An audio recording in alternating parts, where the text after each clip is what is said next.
The Devil's Toy Box. Posted by Mr. Clarence Worley. The Devil's Toy Box is an urban legend that savvy horror fans will recognize as the inspiration for the infamous lament configuration from Clive Barker's seminal Hellraiser series. Though in reality the titular box is not a toy at all, but rather a small room where the floor, the ceiling, and the walls are each composed of one giant mirror. According to the legend, if you stood inside this mirror room alone for too long, supposedly the devil would show up and steal your soul.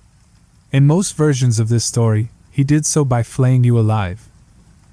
I mention all of this because about 2 weeks ago, I got an email from an old friend, someone who was well versed in my sordid past, asking if I could help out their younger sister, an 18-year-old girl who we'll call Erin, located in northern Louisiana. The specific parish where Erin lived shall go unnamed for reasons that will soon become obvious. Like pretty much everywhere else, the place where Erin grew up had its own annual haunted house attraction that went up every October. The attraction was called Farmer Graves' Haunted Orchard, and in years past, it had been every bit as thrilling as that name suggested, which is to say not very. So for the previous Halloween, the owners decided to spice things up by building several new interactive installations, which included a windowless shack called the Devil's Toy Box. This shack housed a small room composed of large wall-sized mirrors. That's how Erin heard it described anyway. She had never been inside the toy box herself. Farmer Graves closed less than a week after opening, a result of the numerous people who had to be hospitalized after going inside the Devil's Toy Box attraction. Erin didn't get a chance to try out the box for herself before the closure, but she had heard countless stories about it from her classmates at school. Apparently, no one could last longer than 5 minutes inside the room. There was even a large timer set up beside the building that showed the current occupant's length of stay under a second clock displaying the longest recorded time up to that point, which maxed out at just over 4 minutes before the attraction finally closed. The man who managed to last that long, Roger Heltz, age 52, father of 3, had been reduced to a wide-eyed mute. To this day, he still hasn't said a word. One woman suffered a heart attack after just 90 seconds inside the box. A 17-year-old boy had to be dragged out, kicking and screaming. The boy was from a nearby parish and hadn't gone to Erin's school, though her friend Celeste claimed her parents were friends with the boy's mom. They went to his funeral when he killed himself 2 weeks later. Whatever the truth of the matter, town officials were quick to act in getting Farmer Graves shut down. Of course, that didn't stop people from talking about the now infamous attraction, which they began to do almost immediately. For the next month or so, it seemed like the toy box was the only thing on anyone's mind. It had become the stuff of legend, and of course, it didn't take long for the local kids to start venturing out to the orchard at night to see the box for themselves. Farmer Graves' Haunted Orchard was owned by a middle-aged couple named Will and Darlene Sawyer. When the town council ordered the Sawyers to shut the place down, they were so pissed about the ruling, they left most of the attractions still standing, including the Devil's Toy Box. The actual orchard was on a plot of land located at the rear of the Sawyers' property, and was only accessible by a narrow 2-lane dirt road. One night, several seniors at Erin's school snuck out to the Sawyers' property on a dare and claimed they found the toy box's entrance padlocked. But then Will Sawyer showed up out of nowhere and asked them if they wanted to go inside. Will's sudden arrival had startled the young men, but once they realized that he wasn't mad at them for trespassing and in fact seemed genuinely happy to see them, the guys decided to take him up on his offer to have a go inside the box. Of course, they chickened out as soon as Will unlocked the door, and it seemed to swing open on its own, like a hungry mouth at the sight of food. That's how the rumors about midnight screenings of the Devil's Toy Box began to circulate. Most of the people who ventured out there afterwards claimed they encountered Will Sawyer after waiting beside the toy box for an unspecified length of time. A few even said that they went inside the box, but these claims were always dismissed as bullshit. No one came out of that box that was coherent enough to talk about it. Last week, Erin's boyfriend Troy went out there with some of his idiot friends, and Erin hadn't seen him since. His parents reported him missing and Aaron even told the cops about the rumors surrounding the toy box. But they barely seemed to be listening. Now, Aaron was going crazy worrying about Troy and of course, she was hoping I would be intrigued enough by her story to come with her to investigate Farmer Graves because she was too scared to do so by herself. Aaron's location was only a 3-hour drive from New Orleans, so I asked my friend Jason and his girlfriend Gretchen to take the ride with me. This way, I wouldn't feel so weird about driving all that way to see an 18-year-old girl I didn't know. We rolled into town at about 5 p.m. that Saturday and met up with Erin at the McDonald's, as she called it. I laughed when I first heard her say that, and immediately felt like an asshole for thinking it was funny that Erin's town only had one McDonald's. Our meet and greet started out a little awkward on account of all the stares we were getting from the rest of the restaurant. Then again, for strangers driving into town to meet a teenage girl at the McDonald's will do that. Thankfully, Gretchen was there to defuse the situation with one simple question. "Did you make that?" She was pointing at Erin's backpack, which was actually a stuffed doll that I recognized as Lumpy Space Princess from the cartoon Adventure Time, only most of the stuffing had been removed and a purple pouch had been sewn into it that sealed closed via a matching purple zipper. The straps were made out of old, retro-looking seatbelts. Erin nodded and Gretchen's jaw dropped. "Oh my God, will you make me one? Will you make me two?" Gretchen asked. "Sure, as long as you provide the supplies," Erin said, laughing. "Deal." Gretchen was grinning ear to ear as she turned to face me. "You have to help this girl so she can make me tiny adorable backpacks." It was a little after 10 p.m. when we neared the end of the narrow dirt road that led to Farmer Graves' haunted orchard. We parked beside a tall wooden archway that designated the orchard's front entrance. I handed out flashlights from the small stash of them in my trunk and then we started inside. The place looked about how I expected it to. A row of brightly colored plywood shacks lined the vacant field beside several rows of satsuma trees that had been covered in fake cobwebs and scary decorations. Each shack had a sign displaying the name of a different attraction.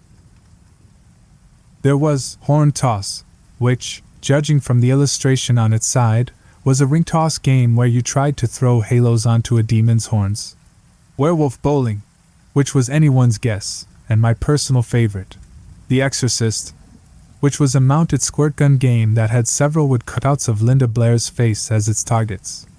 Cartoon water tanks were painted below each of the mounted squirt guns that were labeled Holy Water. The Devil's Toy Box was the last shack in the row. It was painted a bright fire engine red and the door, which made up one entire wall of the small structure, was padlocked shut. Someone had stacked a dozen or so rusted folding chairs against the side of the toy box. Erin grabbed one of the chairs and began to unfold it as she said, "Now we wait." "How long?" Gretchen asked. "It varies, but hopefully not forever." Erin motioned at the thick patch of wilderness to our left, and I turned to see a window glowing out there in the distant darkness. "See it? That's the Sawyer house. They must know we're here." "And that's a good thing?" Gretchen's tone was tense, and she had a look on her face that said she just realized how much she didn't want to be doing any of this. Before Erin or I could answer, she turned to Jason and asked, "Baby, will you walk me back to the car?" Jason gave her an irritated look. "What? Why?" "Because all of this just got too real. You knew what we were coming out here to do. I explained it to you in vivid detail." "Jason, please?" "No. It's bullshit, Gretch. You do this every time." "I know. This is the fucking Avengers sneak preview all over again. I miss everything cool. I'm sorry." She batted her eyes as she gave Jason an adorable frown Gretchen had honed over many years of getting her way. Jason let out an exasperated sigh and I handed him the keys to the car. "I'll be right back," Jason muttered. I pulled out a chair and took a seat next to Erin as we watched the beams from Jason and Gretchen's flashlights shrink off into the darkness. A thought came to me just then, As if this didn't already resemble an episode of Scooby-Doo, now we're splitting up. That's just asking for it. As soon as the words crossed my mind, we heard the crunch of approaching footsteps. Aaron and I stood in unison and exchanged a panicked glance before turning to face the forest bordering the orchard. A middle-aged man with long scraggly hair emerged out of the darkness and into range of our flashlights. He was holding an electric lantern and wearing an open bathrobe over a dirty white undershirt and sweatpants. Will Sawyer was basically Vincent Price if he had starred in The Big Lebowski. He smiled and gave us a thumbs up as he said, "You here for the box?" "Sort of," Aaron responded, and Will gave her a look like he had no idea what that could possibly mean. "Have you seen this guy?" I held up the photo of Troy that Aaron had texted to my phone as Will started to approach us. He squinted at the picture. "Maybe," he said. "When was that?" "A few weeks ago. He was the one that went in the box. Most won't go inside anymore. Lasted almost 3 minutes. Then he ran off, screaming." Aaron let out a sharp gasp. "Ran off? Ran off where?" Will pointed a thumb back at the dark patch of wilderness behind him and replied, "Into the fucking woods. Where do you think? I opened that door and he came shooting out, Dick. Flappin' naked from the waist down. Had his boxers on his head and his pants wrapped around his neck like a scarf. It was honestly pretty funny." Erin covered her mouth with her hand as her eyes began to well with tears. Will grinned and said, "You want to see inside?"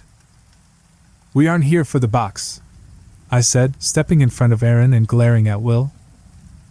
"But it's so breathtaking," the man said as he gestured toward the toy box's wide door, which slowly swung open.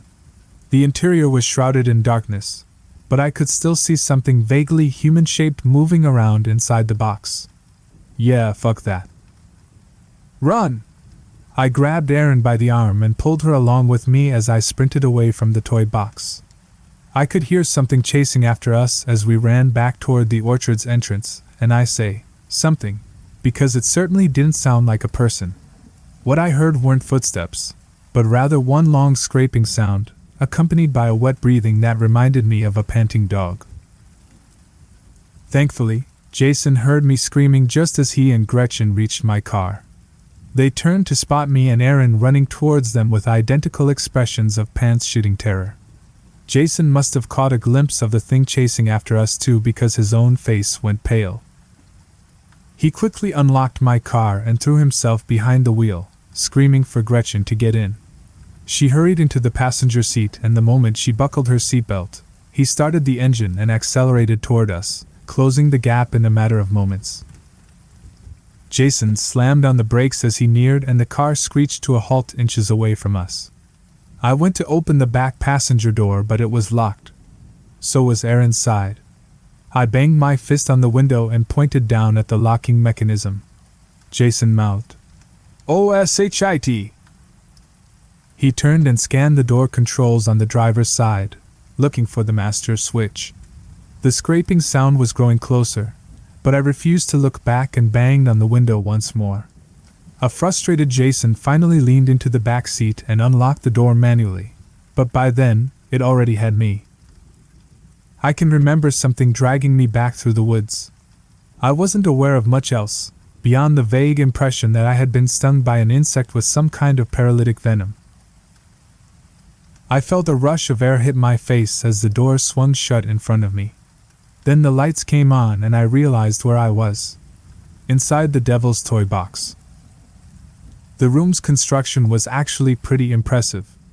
The floor was a thick sheet of transparent plexiglass layered over a mirror identical to the ones that made up the ceiling and walls. With the door shut, the mirror on its other side was just as seamless as the rest. Thin fluorescent bulbs ran between the crevices where each mirror met the next, washing the room and its endless reflections in a pale yellow light. I made the mistake of looking down at the chasm of reflections below me and almost fainted. I shut my eyes and held out my hands, feeling for the nearest wall. I leaned against it while trying to force my head to stop spinning. Someone was whispering my name. "Joel!" I opened my eyes to see my reflection smiling at me as it said, "You're his now." I let out a startled scream and backed away from the mirror I was leaning against. Something was moving around behind my reflection. It was hard to see what it was at first, but something was climbing up through the corridor of my reflections, making its way towards me. As it got closer, I saw that the something was me. Well, not exactly. His features were too blurred, as if this reflection of me had been so far back that its face had been reduced to a distorted mess. That was the Joel that was coming for me. I began to bang on the entrance wall, which felt padlocked into place. I let out a frustrated scream and finally turned to face the thing coming for me, only to find that my reflections had returned to normal. There was no longer a blurry me in the mirror. I let out a reflexive sigh of relief. A beat later, it emerged from the mirror beneath me and grabbed onto my legs.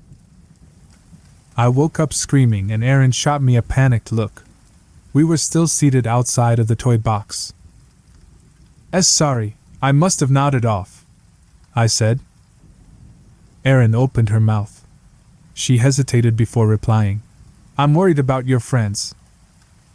I rubbed my eyes. "Why? How long have they been gone?" "A while. Almost 30 minutes. I pulled out my phone to check the time, confirming what Aaron had said, and I sighed. "Guess we should go check on them." As Aaron and I started on the path back towards the entrance to the orchard, I nodded in the direction of the Sawyer house. "You think he's gonna show?" I asked. Aaron thought about it for a moment and nodded. "I hope so. If not, I don't know what I'll do." I glanced at her, worried that Aaron was about to start crying, but the look on her face was one of stoic acceptance. Just as I realized that I was staring at her, Aaron looked up at me and we exchanged a moment of awkward eye contact. I smiled to try and play it off as I quickly faced forward. It was then that I realized we had lost our way in the dark and had somehow ended up in the dense patch of woods that bordered the orchard. How the hell? I scanned the surrounding wilderness with my flashlight, trying to get my bearings, but I couldn't locate the orchard or any of its accompanying structures in the darkness. Then, after a bit of what I thought had been backtracking, we found ourselves at the front steps of the Sawyer house. It was a rustic white two-story, 3 if you counted its 6-foot elevated flood-proof foundation similar to a lot of the homes in the area. The space beneath the porch was unlit and pitch black. Yet, staring into it, I could have sworn I saw movement under there as Aaron gestured at the house. "Guess we might as well say hi," she said. Aaron started up the front stairs before I could even begin to mention the many ways in which that might be a bad idea and, without hesitation, she knocked on the front door. "Shit," I muttered to myself, and hurried up the stairs to stand beside her. There was a tense beat of silence, and then from inside came the sound of footsteps across hardwood floor. The door was suddenly yanked open and a middle-aged woman with gray-streaked hair and the brightest blue eyes I had ever seen was standing there, glaring at us. This must have been Darlene. "You here for the box?" she said, giving both of us a cursory scan. I experienced a moment of intense déjà vu as Aaron replied, "Sort of." Darlene leaned outside and glanced around. "You better come in then." Aaron and I exchanged a cautious look as the woman turned and started back inside, leaving the front door open behind her. Aaron responded with a shrug that said "fuck it," and then entered the house. As I followed her in and shut the door, I heard something rustling in the bushes outside. "Lock it, please. There's shit all in these woods," Darlene said. The rustling sound grew louder as I turned the deadbolt, and it slid home with an ominous thunk. We followed Darlene into a den that reeked of weed as she gestured to a half-smoked blunt burning away in the ashtray. "Help yourself," she said, gesturing to the blunt. She took a seat on the sofa and muted the large flat-screen TV mounted to the wall in front of her. "Now, how can I help you?" I cleared my throat and replied, "We were told to expect a Will Sawyer. Is he coming?" "He killed himself last night, so probably not," "Oh my God! I am so sorry," I said. "Yeah, so how can I help you?" "Well," I held up my phone and showed her Troy's picture. "We were wondering if you remember seeing this guy out at the orchard recently," I said. Darlene examined the photo. "Not that I recall, but I never went out there much after the incident with the toy box. It's my fault that godforsaken room got built in the first place, and every time I see the thing, I wanna fucking cry," she said. Erin tilted her head, her tone curious when she asked, "It was your idea to build the devil's toy box?" Darlene slowly shook her head. "No, I was sick. Like really sick, and that demon or whatever Willie summoned told him he would make me better if we built a room of mirrors and got people to go inside it. If your friend went in there, I can tell you one of three things happened. He's either dead, catatonic in a hospital, or out in those woods. The ones that end up out there, something happens to them, like when a pig gets loose and grows tusks. But if it'll help, you're welcome to look for him here." "Here as in your house?" Erin asked. "Yeah." Darlene stood, slid her coffee table out of the way, and pulled the rug aside to reveal a crude hatch cut into the hardwood floor. "Will brought a few of the ones that went in back home. I think he felt sorry for them. Anyway, he kept them down here." The woman pulled open the trapdoor, and I was hit with a stench that was so potent. I don't know how we didn't notice it when we were outside. It was the smell of human filth en masse. Darlene nodded at me. "You got a flashlight?" I returned the nod and handed it to her. She switched on the light and aimed it down at the open hatch, revealing the upturned faces of 4 naked, emaciated men. "Any of them look familiar?" One of the men hissed at us. There was more rustling sounds from outside, and then something began to scratch at the living room window. Darlene glanced at the window as she said, "You've got them riled up tonight. How long were you two out there?" Before I could respond, a filthy hand with impossibly long fingers reached up and yanked me down through the trapdoor. I woke up screaming. I was sitting outside of the toy box and Jason was seated beside me. He gave me a sideways look and said, "You okay?" "Yeah. Bad dream. Sorry." I was still reeling from my nightmare within a nightmare as I glanced around. Something felt off. "Where are the girls?" "What girls?" "The girls. One of them being your girlfriend, Gretchen." "Dude, Gretchen broke up with me like a month ago. Remember? Or is this something you're doing for your story?" "My what?" "The story you're going to write about this. You're fudging the details, which you probably should. You gonna make up some fake reason why we're out here too? Some damsel in distress who needs you to investigate a derelict Halloween attraction. It's definitely a lot better than saying your depressed friend asked you to drive 3 hours to see some rundown shack in the middle of the night where nothing whatsoever happened, and then your friend shot himself."